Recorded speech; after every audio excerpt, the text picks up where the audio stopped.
지난 시간에는 오늘 똑같은 말씀을 통해서 맨 마지막 6절에 나오는 그것을 깨닫지 못하느니라 후회에 대해서 얘기를 했습니다. 자, 오늘 우리가 주목할 단어는 바로 3절에 나오는 음녀라는 단어입니다.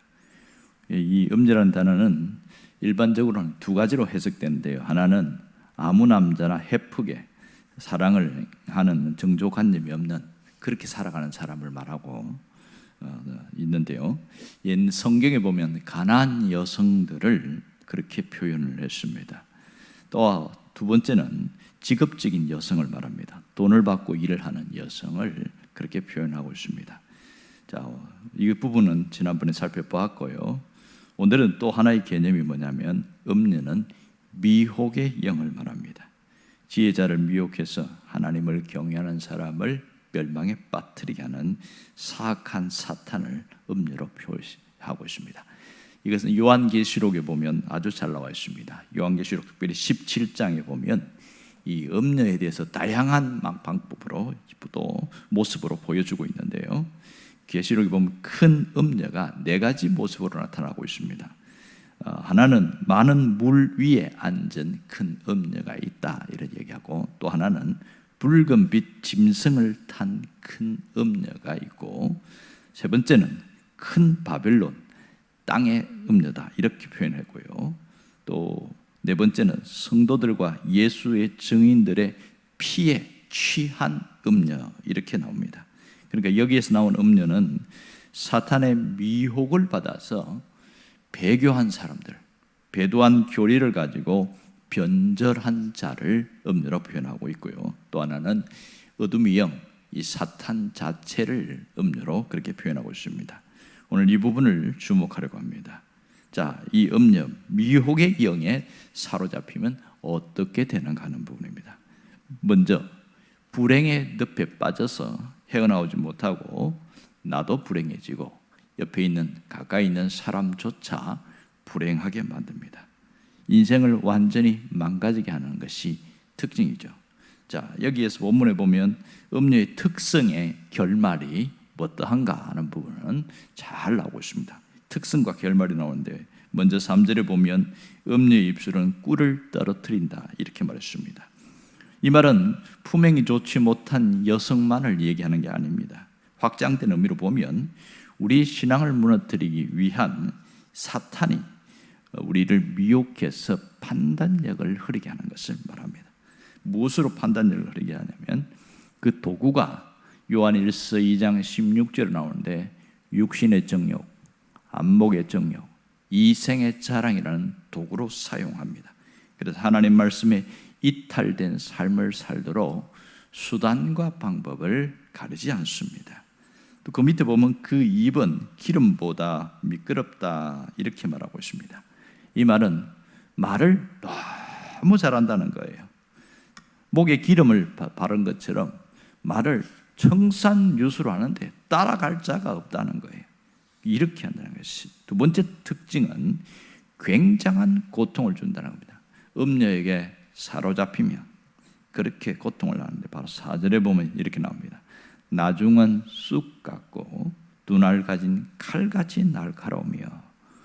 미혹의 영에 사로잡히면 일반 고통이 아니라 굉장한 고통이 옵니다. 처음에는 마늘 꿀이 떨어지는 것 같고 올리브 기름에 흐르는 것 같이 잘해주지만 그 안에는 독풀이 들어있고 쑥이 들어있고 면도날이 들어있기 때문에 결국은 비참함으로 고통의 늪에 빠질 것을 말하고 있습니다. 이 독풀을 먹으면 몸에 반점이 생기고 식중독을 일으키고 심하면 죽습니다. 어떤 분은 교인이 아니었는데 버섯을 먹었는데 독버섯을 먹었습니다. 그것도 아주 심한 맹독을 가진 독버섯이었어요. 이 독버섯을 먹는데 몸의 껍질이 막 벗겨지는 거예요. 그래서 굉장한 고통이 있는데 떼굴떼굴 흐르는데 어떻게 할 수가 없어요. 병원에 응급실에 실려갔는데 진통제를 맞는데요, 이게 진정이 잘 안 되는 거예요. 그러니까 의사도 손을 못 쓰는 겁니다. 어떻게 하다가 죽어버렸어요. 얼굴이 시커매지면서. 이 독이 그렇게 무섭더라고요. 그건 결국은 버섯처럼 보이지만 독버섯이었던 거죠. 몸을 망치고 인생을 망치는 농약 같은 그런 존재가 독버섯입니다. 우리 인생에도 이런 독버섯이 있습니다. 누가 돈을 많이 벌게 해주겠다고 그것을 덥석 물면 어떻게 됩니까? 완전히 망하게 되는 것이죠. 돈 좀 벌겠다고 욕심을 부리면 가진 돈마저 빼앗기게 됩니다. 어떤 경우에는 내가 그렇게까지는 하지 않았지만 선한 의도로 했는데 이 사기꾼 집단에 들어간 사람도 있습니다. 보이스피싱 조직에 가담하게 됐어요. 돈을 많이 벌겠다고 해서 알바를 했는데 일당 알바가 뭐 1, 20만 원이 아니고 100만 원을 준다는 거예요. 세상에 그런 알바가 어디 있습니까? 그러니까 그렇게 어려운 게 아니고 그냥 물건만 옮겨주면 된다는 거예요. 무슨 물건이냐고. 그런 거 묻지 말고 돈만 받으면 되지. 그게 보이스피싱 운반책이었습니다. 그러다가 덥석 잡혀버렸어요. 젊은 사람이 굉장히 어려움을 당하요. 그런 일들이 지금 계속 나타나고 있습니다. 내가 의도하지 않았지만 이렇게 걸려들면 꼼짝없이 무너지게 됩니다. 세 번째 특징은 인생을 파멸의 길로 가게 만든다, 그렇게 말하고 있습니다. 5절을 보면 그의 발은 사지로 내려가며 그의 걸음은 스올로 나가느니 그랬습니다. 이 미혹의 영에 사로잡히면요, 자신의 영혼뿐만 아니라 인생 자체를 절망으로, 패망으로 끌고 갑니다. 처음에는 나를 성공시켜 줄 것 같고 내 문제를 해결해 줄 것 같고, 그렇지만은 욕심이 끌리고 미혹의 영에 사로잡히면 그 충동질 때문에 죽어야 끝이 납니다. 잘못된 길로 간 정도가 아니고 인생 자체를 난도질 당하게 되어지고 결국은 죽으면 끝이 납니다. 오늘 무슨 얘기를 하고 있습니까? 우리 인생을 무너뜨리는, 우리 인생을 불행에 빠지게 만드는 미혹의 영을 분별하라는 겁니다.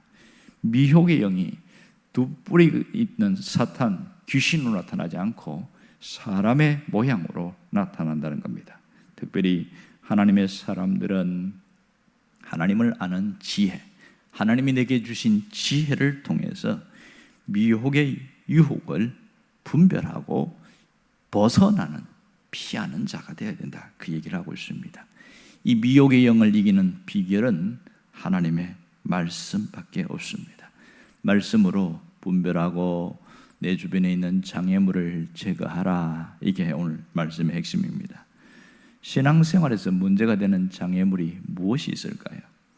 우리를 넘어지게 하고 우리를 힘들게 하고 우리를 고통에 빠지게 하는 것들이 우리 주변에 많이 널려 있습니다. 사람들이 왜 불안해하고 왜 두려워합니까?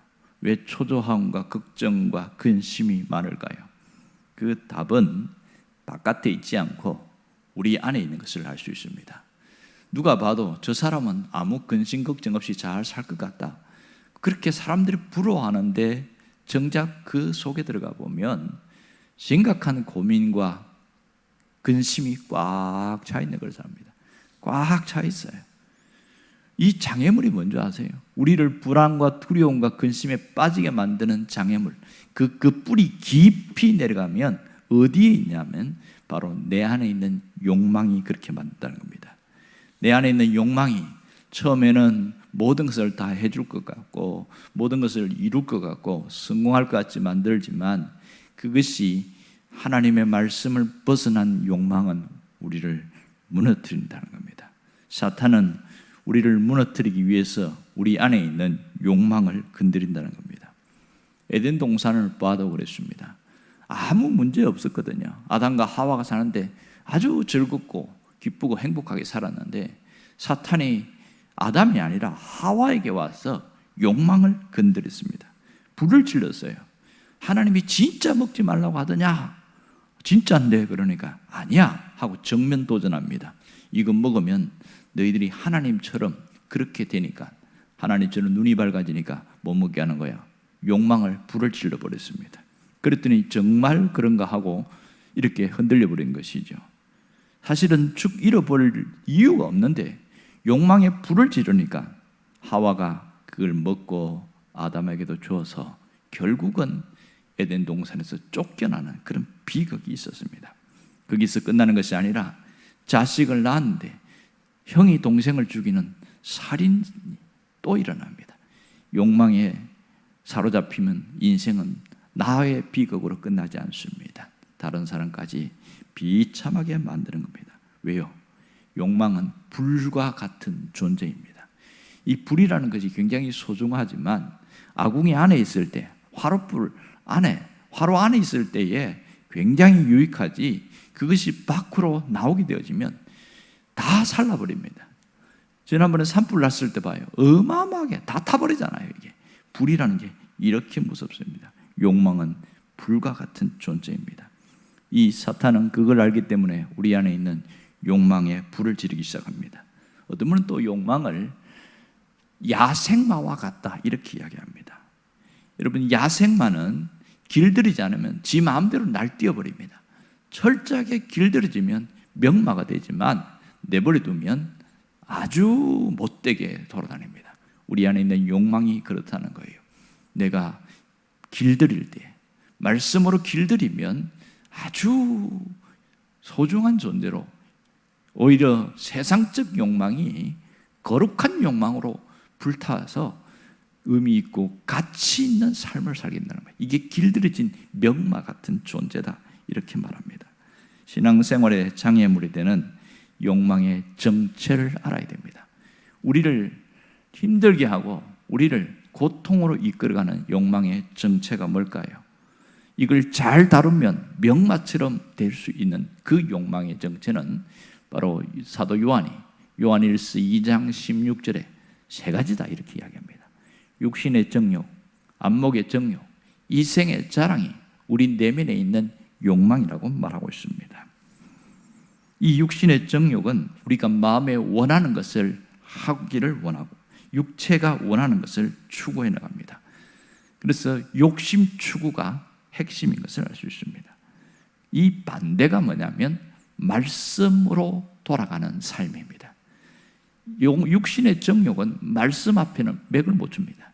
그런데 가만히 내버려두면 한없이 끝도 없이 올라가기 시작합니다. 말씀으로 통제하면 오히려 순종하게 되고 착해 빠집니다. 두 번째는 안목의 정욕인데 이것은 본능을 키우는 행위라고 할 수 있습니다. 욕구가 자꾸 많아지고 그 욕구가 또 지배를 하게 됩니다. 우리 그 사자성어 중에서 견물생심이라는 단어가 있잖아요. 이건 뭐냐면 보면 볼수록 욕심이 생긴다는 겁니다. 여자들에게는 보석이나 어떤 화려한 어떤 옷이나 뭐 이런 내가 좋아하는 것에 보면 볼수록 계속 욕구가 불이 탄다는 거예요. 이게 안목의 정욕이라는 거예요. 그 자체가 나쁜 것이 아니라 볼수록 욕구가 치밀어 올라서 그걸 가지지 않으면 불법을 취하든지 뭐 도둑질을 하든지 가지지 않으면 내가 돈으로 못 살 때 비싼 거 못 사잖아요. 그러면 못 견딘다는 거예요. 이게 바로 안목의 정욕입니다. 그래서 안목의 정욕을 학습된 욕심, 자극된 욕심이라고 말을 합니다. 끊임없이 우리를 미치게 만들어버립니다. 마지막에 이 안목의 정욕의 끝이 어딘 줄 아세요? 중독입니다. 그것은 중독에서 중독으로 이어지고 마지막 끝은 비참함으로 끝납니다. 세 번째, 이생의 자랑은 그 영향력이 밖으로 나오는 것을 말합니다. 밖으로까지 나와서 사람을 미치게 만들어버려요. 이생의 자랑은 타인의 시선을 끄는 것이 목적이에요. 내가 어떤 사람인가 이것을 자꾸 보란 듯이 내세우고 싶은 것이 이생의 자랑입니다. 여기에 사로잡히면 사람을 감동 주는 게 아니고 시기와 질투심과 분노와 그렇게 주변을 파괴시킵니다. 관계를 파괴시키는 게 이생의 자랑이에요. 자랑질을 많이 하는 사람, 좋아하는 사람 아무도 없습니다. 결국은 자랑은 자기 자신의 가진 것까지도 잃어버리고 내가 가진 좋은 것까지도 무너뜨립니다. 성경에 보면 히스기야가 그랬어요. 이 히스기야가 죽을 병에 걸린 적이 있습니다. 열왕기하 20장에 보면 히스기야가 죽을 병에 걸렸을 때에 선지자 이사야가 와서 하나님 말씀을 전합니다. 하나님이 말씀하시는데 당신이 죽고 살아나지 못하리라고 했습니다.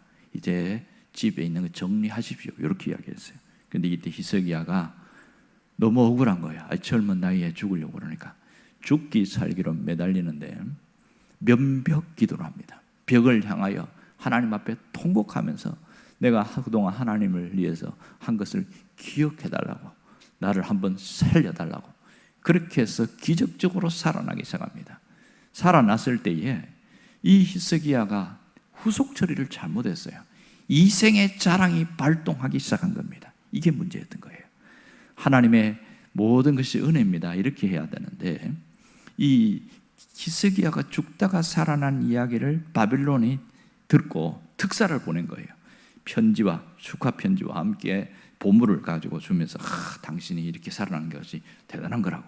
그랬더니 으쓱 해가지고 이 자랑질을 하는데 왕궁의 보물을 쫙 다 보여주는 겁니다. 그것을 나중에 이사야가 하나님의 말씀을 하는데, 왕이 왜 이런 일을 행했습니까? 이것 때문에 그 특사가 보고 간 모든 것은 바빌론으로 다 뺏길 겁니다. 이런 얘기를 하는 거예요.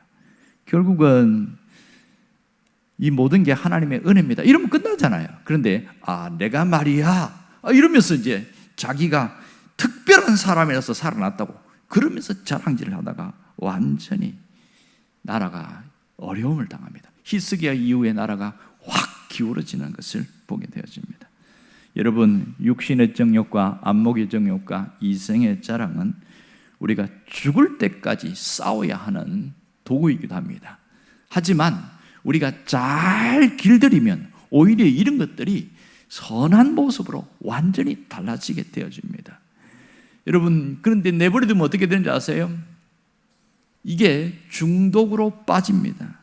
제가 어떤 분 보니까 수도 없이 결심하고 결심했는데 중독에서 벗어나지 못하는 거예요. 그분이 손광호 씨였는데, 이분이 2003년도에 예수를 믿고 중독에서 벗어났습니다. 그리고 쓴 책이 16.9%의 악마, 이렇게 썼어요. 무슨 얘기인가 봤더니 중독에 빠진 사람들, 우리나라에 있는 사람들이 16.9%라는 겁니다. 자기가 얼마나 중독이 강력한지를 알고 그걸 벗어났는데 어떻게 벗어났냐? 예수를 믿고 벗어났다는 거예요. 예수 믿으면 다 벗어나냐? 그분이 한 얘기가 단순히 나 예수 믿습니다 그 정도가 아니고 예수에 미치면 벗어난다는 겁니다. 이분이 원리가 뭐냐면 중독은 중독이 치료한다는 겁니다. 더 강한 중독이 들어오면 지금 이전에 있는 중독은 맥을 못 준다는 거예요. 그래서 자기가 뭐라고 하냐면 내가 예수께 중독되었더니 앞에 있는 이 알코올이라는 것이 나를 지배하다가 손을 들어버리더라는 겁니다. 그래서 이분이 강조하는 건 뭐냐면 예수 중독이었어요. 예수 중독. 그게 되면 어떤 도박 중독, 알코올 중독, 어떤 것도 꼼짝 못하더라. 자신의 경험을 통해서 그런 얘기를 했습니다. 육신의 정욕과 안목의 정욕과 이생의 자랑이라는 것이, 이것이 내버려두면 야생마처럼 펄펄 뛰어다니면서 우리의 인생을 파멸케 하고 중독으로 이끌어가지만, 하지만 예수께 중독된 사람은 이것이 우리를 제어할 수 없습니다. 왜냐하면 강력한 것이거든요. 예수께 중독된다는 게 뭡니까? 그것은 나는 죽고 예수님으로 살아가는 것을 말하는 거예요. 내가 주인이 아니라 예수님이 주인 되심을 늘 고백하고 살아가는 겁니다. 그러면 이전에 있던 그 중독은 더 이상 힘을 못 쓴다는 겁니다. 아무 맥을 못 주고 예수님이 내 인생을 끌고 나가니까 완전히 세상 욕망도 사라지고 정욕도 사라지고 남는 것이 오직 목표, 표대와 사명만 남더라. 이 송강호 씨가 한 얘기입니다. 이것은 정말 진리입니다. 사명을 위해 사는 인생으로 확 바뀌더라는 겁니다. 그래서 그분이 목사가 돼서 자기처럼 중독에 빠진 사람들을 치료하는 그런 일을 전국을 돌아다니면서 그 일을 하고 있어요. 아주 귀한 일이기도 하죠. 여러분, 욕심에 지배당하지 않으려면, 욕망에 지배당하지 않으면 내가 하나님의 말씀에 붙들려야 합니다. 본능대로 살지 않으려면 말씀으로 깨어 있어야 합니다. 자랑질을 하는데 그게 끌려가지 않으면 내 안에 십자가가 살아있어야 합니다. 모든 시선을 하나님께로, 주님께 돌려야 됩니다. 학습된 본능이, 안목의 정욕이 나를 사로잡지 않게 하려면 모든 시선이 주님께로 향하게 될 때 우리 인생은 완전히 달라지게 됩니다. 여러분, 오늘 주님은 우리가 불행하게 사는 걸 원치 않습니다. 예수 안에서 행복한 인생을 살기를 원하십니다. 그렇다면 이 나를 끌고 가는 이 음료의 입술, 미혹의 영, 이런 것들에서 벗어나려면 말씀에 완전히 사로잡히는 게 중요합니다. 송광호 씨 표현대로 하면 예수 중독에 빠지는 것이 내가 완전히 자유하는 능력이다, 그렇게 얘기합니다. 여러분이 좀 더 차원 높은 성숙한 삶, 가치 있는 삶을 살아가기를 간절히 바랍니다. 기도하겠습니다.